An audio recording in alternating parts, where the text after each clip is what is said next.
L'un des pères de l'indépendance de l'Algérie, Hosni Ait Ahmed, est décédé ce mercredi en Suisse à l'âge de 89 ans. Ancien leader du FLN, il avait pris très tôt ses distances avec ses compagnons de route, au point d'incarner le refus du pouvoir de l'armée. Son portrait signé Florent Rodeau. Le patriotisme d'aujourd'hui, c'est la démocratie. Tel était le mot d'ordre d'Hosni Ait Ahmed, l'un des pères de l'indépendance algérienne. Convaincu de la nécessité de combattre l'ennemi colonial français, il fait partie en 1954 des chefs qui déclenchent la guerre d'indépendance.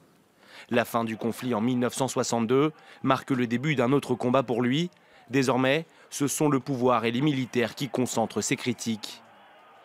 En 1963, Hosni Ait Ahmed crée le premier parti d'opposition, le Front des forces socialistes, pour protester contre le régime autoritaire qui se met en place. Un combat qui trouve encore un écho dans l'Algérie d'aujourd'hui. Est-ce que les jeunes d'aujourd'hui considèrent cet État comme le leur? Ou bien le régime en place l'a-t-il à ce point éloigné de ses missions originelles? Arrêté en 1964, Hosni Ait Ahmed est condamné à mort pour acte contre-révolutionnaire. Il s'évade en avril 1966 et s'installe alors à Lausanne, en Suisse. Il ne rentrera à Alger qu'en décembre 1989, suite à la reconnaissance de son parti par les autorités. 3 ans plus tard, l'assassinat d'un autre fils de la Toussaint, le président Mohamed Boudiaf, le pousse à nouveau à l'exil.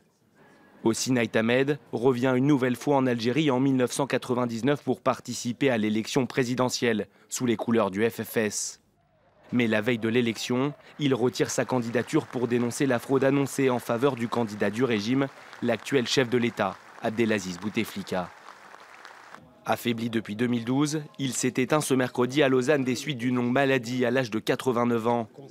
Dernier survivant des 9 fils de la Toussaint, l'œuvre de ce grand défenseur de la laïcité garde pour beaucoup un goût d'inachevé.